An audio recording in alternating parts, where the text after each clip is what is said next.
আসসালামু আলাইকুম। এখন শুনবেন সংবাদ শিরোনাম। বগুড়াকে দেশের ১৩তম সিটি কর্পোরেশন হিসেবে ঘোষণা করলেন প্রধানমন্ত্রী তারেক রহমান। পরিকল্পিত নান্দনিক শহর হিসেবে গড়ে তোলার আহ্বান। সংরক্ষিত নারী আসনে ৩৬ প্রার্থীর নাম ঘোষণা করল বিএনপি। আন্দোলন সংগ্রামে থাকা নেত্রীদের প্রাধান্য, মনোনয়ন জমা দেওয়ার শেষ তারিখ ২১শে। কাল থেকে শুরু এসএসসি ও সমমানের পরীক্ষা। আগামীতে ডিসেম্বরের মধ্যে পরীক্ষা নেওয়া হবে। সত্যিকারের শিখন ও মূল্যায়ন নীতি দরকার, মত বিশেষজ্ঞের। বাজারে আবারও বাড়ল জ্বালানি তেলের দর। দেশি ডিপো থেকে সরবরাহ বাড়িয়েছে বিপিসি। ফিলিং স্টেশনগুলোর সামনে কয়েক কিলোমিটার লাইন। এখন শুনবেন বিস্তারিত। ১৩তম সিটি কর্পোরেশন হিসেবে বগুড়ার নাম ফলক উদ্বোধন করলেন প্রধানমন্ত্রী তারেক রহমান। দুপুর ১২টায় পৌর ভবনে নবগঠিত সিটি কর্পোরেশনের উদ্বোধন হয়। এ সময় প্রধানমন্ত্রী বলেন, জেলাবাসীর দীর্ঘদিনের দাবি ছিল এটি। বগুড়াবাসী রাজনৈতিক কারণে গত ১৭ বছর ধরে উন্নয়ন বঞ্চিত হয়েছে বলে মন্তব্য করেন তারেক রহমান। সিটি কর্পোরেশন হওয়ায় বগুড়া একটি পরিকল্পিত ও নান্দনিক শহর হবে বলে আশা প্রকাশ করেন প্রধানমন্ত্রী।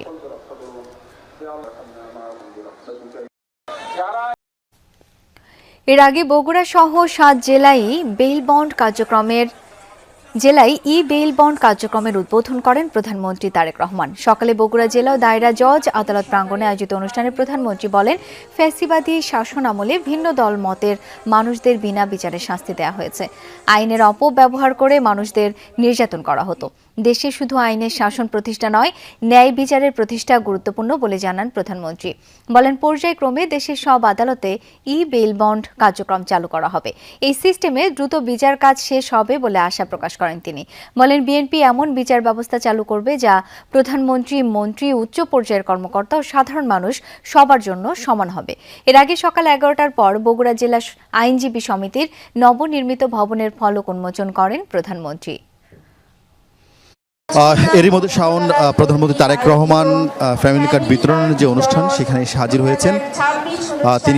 তিনি যারা এখানকার বাগবাড়ির যারা বাসিন্দা রয়েছেন তাদের উদ্দেশ্যে ১ মিনিট একটা বক্তব্য দিয়েছেন, হাত নেড়ে শুভেচ্ছা জানিয়েছেন এবং সেই সঙ্গে তিনি খানিকটা অপেক্ষা করার জন্য, যেহেতু প্রচণ্ড গরম, ফলে সবাইকে একটু কষ্ট করে বসার জন্য তিনি অনুরোধ করেছেন এবং তিনি বলেছেন তাদের উদ্দেশ্যে কিছু তিনি কথা বলবেন। এবং তারেক রহমানের সঙ্গে তার স্ত্রী ডাক্তার জোবাইদা রহমান আছেন সমাজ কল্যাণ মন্ত্রী এবং সমাজ কল্যাণ প্রতিমন্ত্রী এবং সেই সঙ্গে যারা বগুড়ার সংসদ সদস্য তারা রয়েছেন।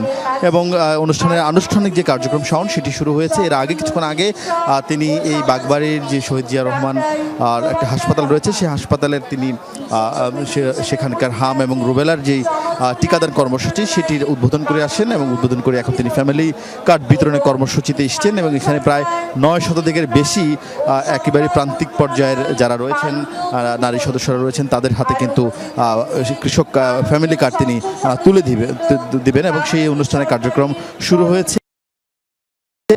মাঠে আসলে তিল ধারণের ঠাঁই নেই, একেবারেই রাস্তার আশপাশে সবাই এখানকার বাগবাড়ির সন্তান প্রধানমন্ত্রী হয়েছেন তারেক রহমান, তাকে দেখার জন্য তারা সবাই এসেছেন। এবং যাদের সঙ্গে আমরা কথা বলছিলাম তারা বলছিলেন তারা যতটা ফ্যামিলি কার্ড নিতে এসেছেন তার চেয়ে বেশি জিয়াপুত্র তারেক রহমানকে তারা দেখতে এসেছেন। এবং যেহেতু প্রায় ২০ বছর পর এই বাগবাড়িতে পৈতৃক ভিটায় তারেক রহমান এসেছেন, স্বাভাবিকভাবে এই গ্রামের যারা বাসিন্দা রয়েছেন তাদের আবেগ, আনন্দ, উচ্ছ্বাস অনেকাংশে বেশি। এবং তারা বলছেন যে এই বাগবাড়িতে গত ২০ বছর আসলে কোনো একটি রাস্তাও নতুন করে নির্মাণ করা হয়নি, বা যেগুলো ছিল সেগুলো একেবারেই শেষ ধ্বংসপ্রান্ত। কারণ শুধুমাত্র তারেক রহমানের বাড়ি এখানে, জিয়া রহমানের পরিবার, জিয়া রহমানের বাড়ি এখানে, ঠিক এই রাজনৈতিক কারণেই তারা উন্নয়ন বঞ্চিত। এর আগে আপনারা জানেন যে সকালে বেশ কিছু কর্মসূচি তিনি অংশ নিয়েছিলেন। দেশের ১৩তম সিটি কর্পোরেশন হিসেবে বগুড়া সিটি কর্পোরেশনের ফলক উন্মোচন করেছেন। তিনি ই বেইল বন্ড যেটি রয়েছে সেটির আনুষ্ঠানিক উদ্বোধন করেছেন এবং সেই সঙ্গে সকালে দায়রা জজ আইনজীবী ভবন উদ্বোধন করেছেন। এবং এই কর্মসূচি শেষেও তার আরও ৪-৫টি কর্মসূচি রয়েছে, যদি ছোট্ট করে আপনাদেরকে জানাতে চাই। এরপর ফ্যামিলি কার্ড বিতরণের পর তিনি চলে যাবেন এখানকার মূলত যেই খাল খনন কর্মসূচি রয়েছে সেই খাল খনন কর্মসূচিতে, এবং খাল খনন কর্মসূচিতে সেখানে তিনি অংশ নেবেন, যেটি তার বাবা সাবেক রাষ্ট্রপতি জিয়াউর রহমানের আমলে তিনি যখন খাল খনন করেছিলেন সেই খাল খনন কর্মসূচি কর্মসূচিতে তিনি যাবেন তার বাড়ির ঠিক পাশেই সেই খালটি রয়েছে এবং এরপর তিনি বাগবাড়ি থেকে তার যে পৈতৃক ভিটা সেই বাড়িতে তিনি যাবেন, জিয়াবাড়ি বলে পরিচিত, সেই বাড়িতে তিনি যাবেন, সেখানে কিছুক্ষণ সময় কাটাবেন, তার স্ত্রী ডাক্তার জোবাইদা রহমানকে সাথে নিয়ে পুরো বাড়ি ঘুরে দেখবেন, খুব স্বাভাবিকভাবে পাড়াপড়শি যারা রয়েছে তাদের সঙ্গে কুশল বিনিময় করবেন। এরপর এই বাগবাড়ি থেকেই কিন্তু তারেক রহমান মূলত চলে যাবেন শহরে এবং শহরে গিয়ে তিনি শহরের যে বগুড়া জেলা বিএনপি আয়োজিত যেই জনসভা সেই জনসভায় যোগ দিবেন। সেই জনসভায় যোগ দিয়ে সেখানে তিনি বক্তব্য রাখবেন। এরপর প্রেস ক্লাবের একটি ভবন উদ্বোধন করার কথা রয়েছে তারেক রহমানের, প্রধানমন্ত্রী তারেক রহমানের। সব মিলে একটি ব্যস্ত সময় তিনি আজকে পার করছেন এই বগুড়াতে এবং যদিও সকালে তিনি বাসে করেই মূলত বগুড়া আসেন তার স্ত্রীকে সাথে নিয়ে এবং তিনি যাবেনও সড়ক পথে বগুড়াতে এবং মানুষের মধ্যে খুব স্বাভাবিকভাবে তাদের ঘরের ছেলেকে পেয়ে মানুষের মধ্যে এক ধরনের আশার সঞ্চার যেমন হয়েছে, তেমনি তারা স্বপ্ন দেখছেন যে বগুড়াকে নতুন করে ঢেলে সাজানো হবে, বগুড়াকে মেগা সিটি হিসাবে, পরিকল্পিত নগরী হিসাবে তারেক রহমান নেতৃত্বে আগামী 5 বছর তৈরি করা হবে সেরকম প্রত্যাশা করছেন। কারণ এখানকার মানুষের দাবি রাজনৈতিক কারণে তারা উন্নয়ন বঞ্চিত, সেই উন্নয়ন আগামী 5 বছরে ধাপে ধাপে যেন সেটি পূরণ করা হয় সেরকম দাবি মানুষের মধ্যে রয়েছে। এরই মধ্যে শাওন কোরআন তেলাওয়াতের মধ্য দিয়ে অনুষ্ঠানের কার্যক্রম শুরু হয়েছে, খানিক বাদে ফ্যামিলি কার্ড বিতরণ হবে, এরপর প্রধানমন্ত্রী তারেক রহমান বক্তব্য রাখবেন। নিঃসন্দেহে জাতীয় সংসদের সংরক্ষিত নারী আসনে 36 প্রার্থীকে মনোনীত করেছে বিএনপি। সোমবার এই তালিকা প্রকাশ করা হয়। এর আগে দলটির পার্লামেন্টারি মনোনয়ন বোর্ড গত 2 দিনে প্রায় 900 জন মনোনয়ন প্রত্যাশীর সাক্ষাৎকার গ্রহণ করে। গুলশানে বিএনপি চেয়ারপারসনের রাজনৈতিক কার্যালয়ে অনুষ্ঠিত এই সাক্ষাৎকারে দেশের 10টি সাংগঠনিক বিভাগের প্রার্থীরা অংশ নেন। মনোনীতদের তালিকায় রয়েছেন সেলিমা রহমান, শিরিন সুলতানা, রাশেদা বেগম হীরা ও রেহানা আক্তার রানু। এছাড়াও স্থান পেয়েছেন নেওয়াজ হালিমা আরলি, মোসাম্মদ ফরিদা ইয়াসমিন, বিলকিস ইসলাম, শাকিলা ফারজানা ও হেলেন জেরিন খান।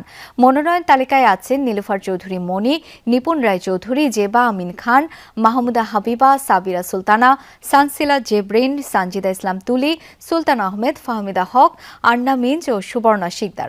36 জনের এই তালিকায় আরও আছেন শামিমারা বেগম স্বপ্না, শাম্মী আক্তার, ফিরদৌসী আহমেদ, বিথিকা বিনতে হুসাইন, সুরাইয়া জেরিন, মানসুরা আক্তার, জহরাত আদিব চৌধুরী, মমতাজ আলো, ফাহিমা নাসরিন, আরিফা সুলতানা, সানজিদা ইয়াসমিন, শওকতারা আক্তার, মাধবী মার্মা, সেলিনা সুলতানা, রেজেকা সুলতানা এবং নাদিয়া পাঠান পাপন। মাধবী মার্মা, সেলিনা সুলতানা, রেজেকা সুলতানা, এই 36 জন বিএনপি এবং বিএনপির জোট থেকে যাদেরকে সিলেকশন করা হয়েছে, নির্বাচিত করা হয়েছে, তাদের নাম আমি এখানে পাঠ করে শোনালাম।